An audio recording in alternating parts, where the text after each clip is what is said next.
Okay, now we have corn, fresh corn. Cover it and we will cook 6 minutes. And voila. Okay, now we have one corn from the microwave.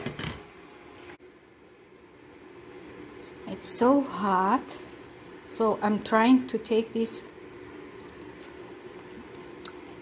Well, it's also sweet. If no water, it keeps sweet inside of corn. Look at this. It's fresh, sweet,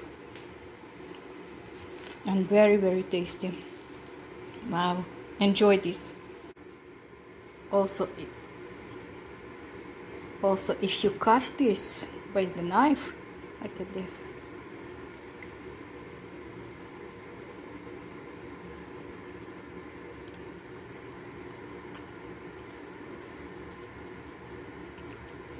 Because it's so hot, I took the knife.